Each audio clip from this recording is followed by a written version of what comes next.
Hey, how you doing? This is Tom, and this is Tom's Radio Room Show, and I'm down in my workshop.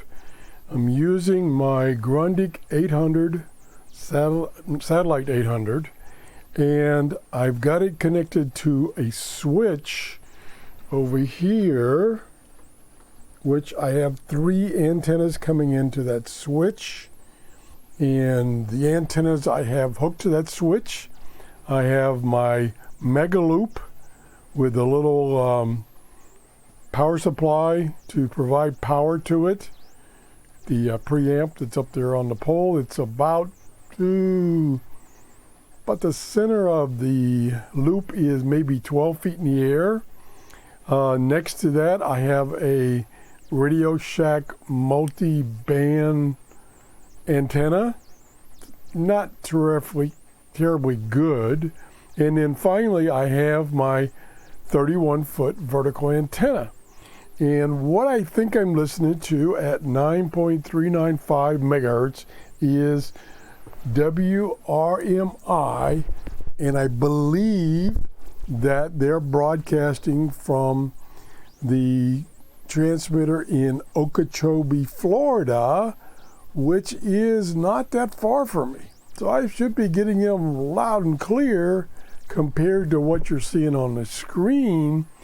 This radio is in Idaho, and it's the one that's got the 210-foot G5 RV antenna up at 38 feet.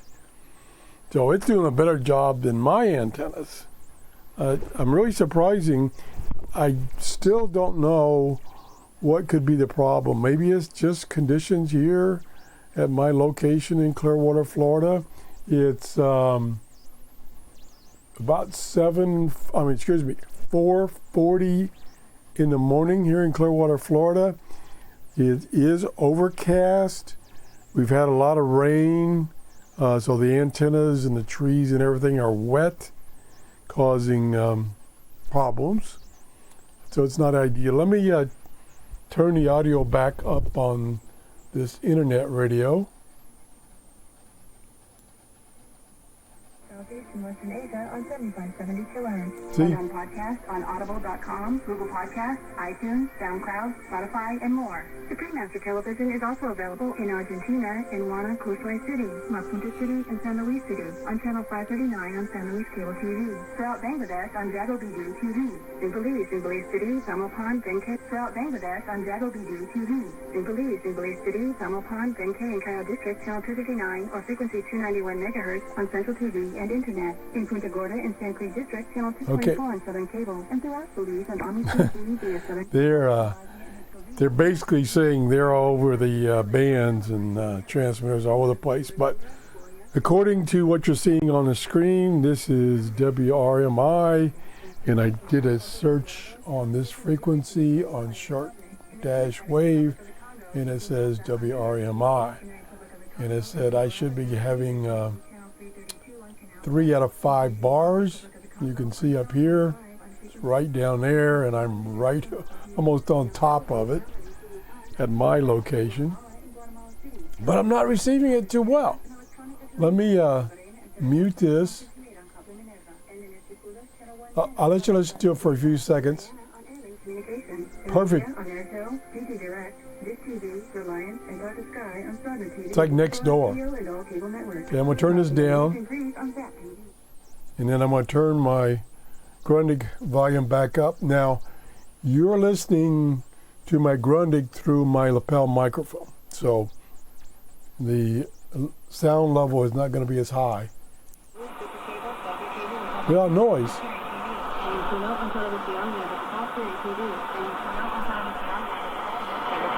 Yes, meter is about a 3. Change the bandwidth.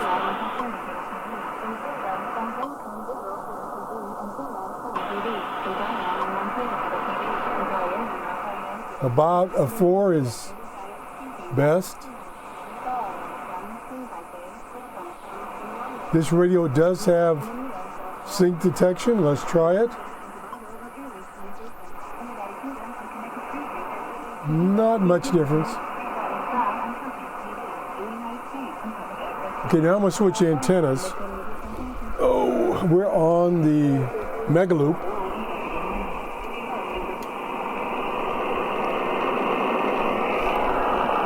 That's the Radio Shack in-fed. Like I say, it doesn't do very good.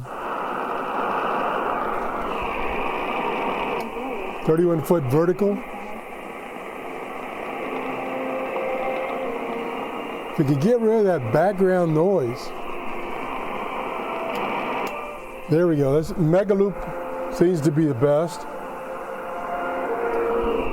I'll switch between the Mega Loop and the vertical. Vertical. Mega Loop. Now, I don't believe, from what I've seen so far, that the Mega Loop is directional. And I've read that small diameter loop antennas aren't as directional as large. Now, whether that's true or not, I don't know. I'm definitely no expert, so I don't know. You can tell me. Leave a comment if you have an opinion about directivity on loop antennas such as the Mega Loop. I've rotated it and I did not see that much difference. I haven't rotated this morning because it's pretty wet outside and it's not even 5 o'clock in the morning and I would get shot. But it's definitely not doing as good as the radio in Idaho. Now, what I'll do is I'm going to switch to a radio close to me. Let me see if I can do that right now. Let's go back to the map. Map, here we go, map. No, that's a map where it's at. So that's where it is. Let me zoom out here and I'll show you real quick while I'm here. So it's kind of out in the woods, that's one thing. So I'm here, it's here, and the station is down here. You'd think I'd blow it away being so close. Maybe it's going over my head or over my antenna's head. I've heard that phenomenon too. Okay, let's go back to right here, I think. Yeah, this is where we want to go to. We want to go to the map. And I need to shut this other radio down. Let's do that. Don't want to tie up two radios even if I could. So now we're going to zoom in.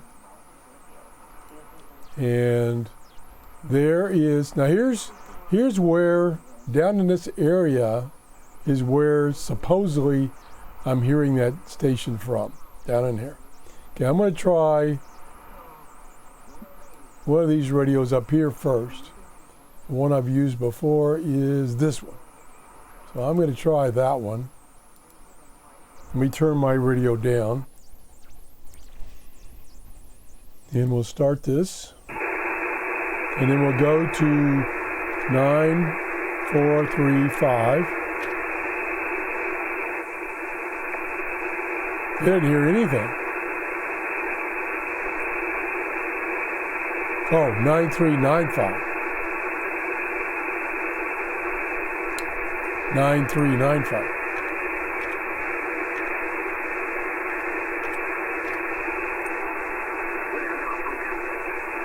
There we go. Okay, let's get off of sideband.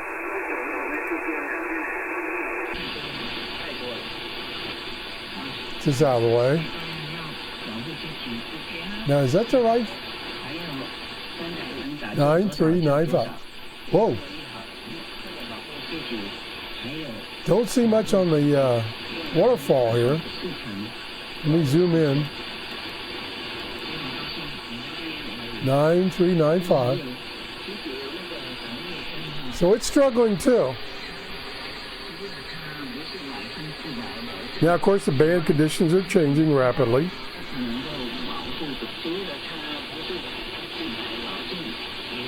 Now that's sounds Asian. Let me go back up here. Let me mute this first. Ooh, boy, it came through good there. Okay, let me mute that. Let me do a new search on this and see what they're broadcasting in. Now this says English. So now I'm a little concerned that maybe that's not WRMI. You know, I got so many variables here. This is saying that they should be broadcasting in English. That wasn't English. Let me see what I'm hearing on my radio. Yep. Sounds Oriental.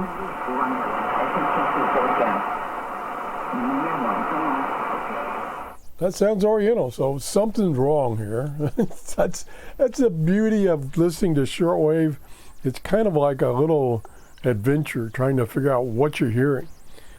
So anyway, let me go back to this radio. You can see on the waterfall, he's really struggling to hear it also. Turn the volume back up.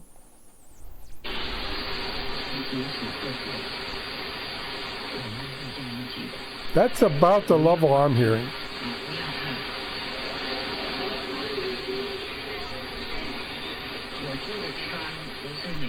Now let's try another radio.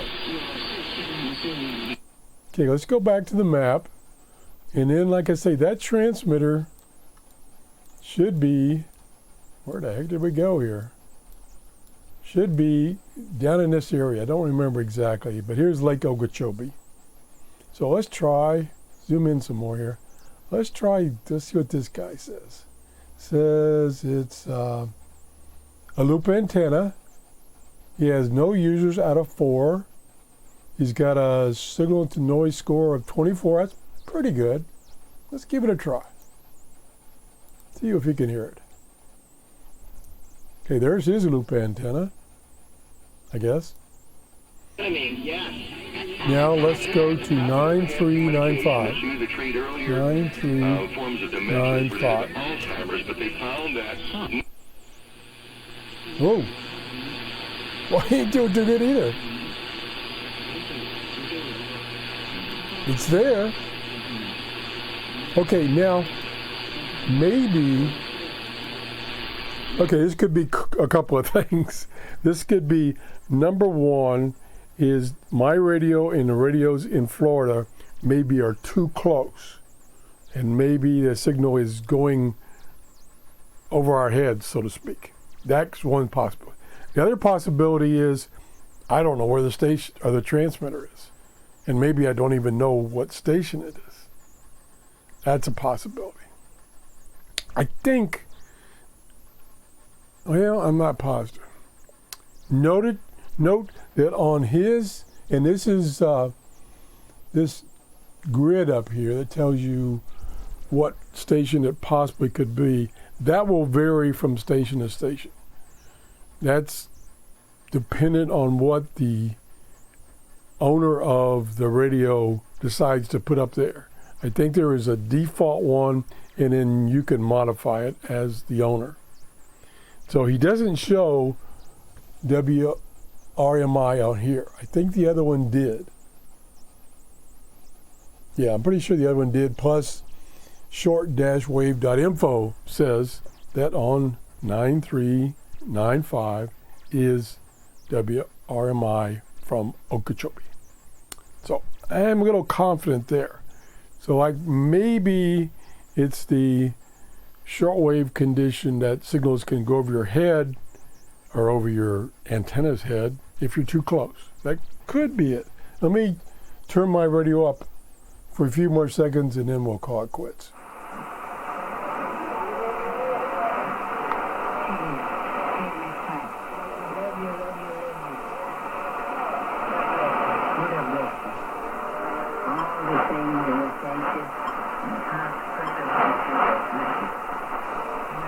Okay, I changed the automatic gain control from slow to fast.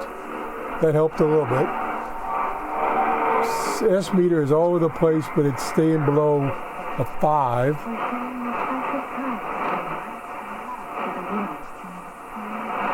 Coming and going. Bandwidth. 4 is about the best. So anyway, that's my vertical, no, that's my amplified loop. There's the vertical amplified loop. I tell you, that amplified loop, even though it's only like 12 feet in the air, it's my best antenna right now because it seems to keep the noise level down compared to my 31-foot vertical, which the tip, the end of the antenna, is at 31 feet. So I did move my loop antenna up a little bit. I think I moved it up like 5 feet. That's all the pole, that's the longest pole I had to add to the one that I'm using. I think I have some much longer poles, probably a 10-foot pole, but I need to secure that 10-foot pole better to the telescopic pole that I'm using right now. So that's it. If you enjoyed the show, please give me a thumbs up and leave some comments. If you enjoyed me doing these little experiments, which I do all the time, I just don't record them, let me know. If not, let me know. If this is like boring, okay, let me know. Thanks for watching and have a great day. Bye-bye.